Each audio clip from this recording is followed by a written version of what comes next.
دا هغه وکړه ډېره دا وخت کې ډېره ګرمه مسله وه. دوی وایي چې نوم دې د افغان له تذکرې ووځي، زه وایم چې دی د افغان له دایرې ووځي. دا ما ولسمشر کرزي صاحب ته نوی نظم و.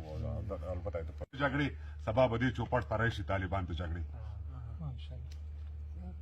تا ټوپک خو تا ګټلی د میدان د جګړې، سبا به دې چوپړ ته راشي طالبان د جګړې. دوی به هم وبایلي سیاست ته د یارانو ارمان. یو نه وایي چې ګپ لګوي.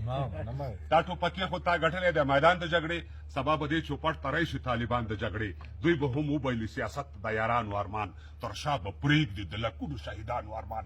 تاسو به هم لکه د نورو په څېر سپک شئ اخر. تاسو به هم لکه د نورو په څېر سپک شئ اخر. د ښار په شور او ګڼه ګوڼه کې به ورک شئ اخر. تاسو به هم لکه د نورو په څېر سپک شئ اخر.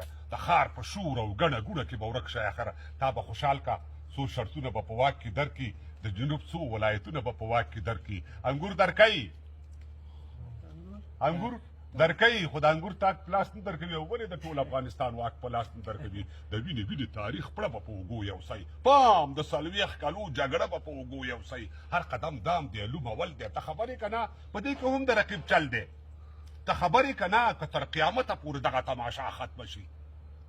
انجینر صاحب که تر قیامته پورې دغه تماشا ختمه شي، د تاریخ جبر له ما پیل شي په ما ختم شي. هغه زه تر کاڼي کلک تر ګل نازک یم. زه پردي و څه له خپل پښتون نه سپک یم. زه د ورک پښتانه غږ یم لا ورک. بیا مو کډې را په سر شوې، بیا مو ژوند شو په خیمو کې، بیا له سره انقلاب شو، بیا مزل شولو په غرو کې، بیا یو بل ستوری روان دی له مداره خطا کېږي. دا به هم د چاو د پوندو د پنجو لاندې ماتېږي. ښه خبر یې فرعونیت چې نور لر اوجه رسېدلی، مخکې هم داسې یو ستوری له مداره ووتلی او همداسې زبرځواک و، اشانتک سور و. زمونږ د چاو د پوندو لاندې مات ذره ذره شو. ښه پوهېږو دا متل دی چې غوا توره د فیض سپینې. ښه پوهېږو چې موږ داسې در په در خاورې په سر یو. حاجي صاحب ښه پوهېږو چې موږ داسې در په سر یو. د سهار خواړه چې وخورو د ماښام درک مو نه وي، باوجود د دومره تریخو چې په موږ څومره هجوم دی، موږ داسې خلک نه یو لکه بعضې خلک.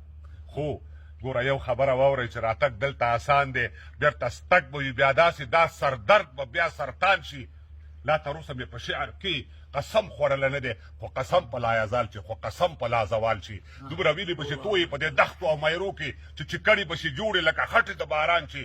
سرې کوپړی به داسې ښکاري لکه کاڼي د سیلاب چې د اوبو په ابشار دروبي. ګوره دا څه افوا نه ده.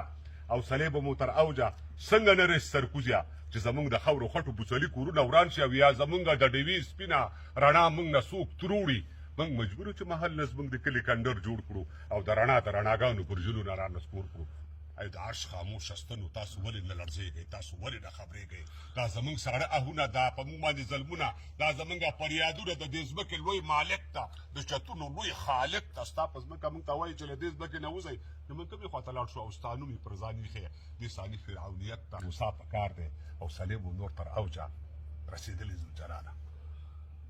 خیر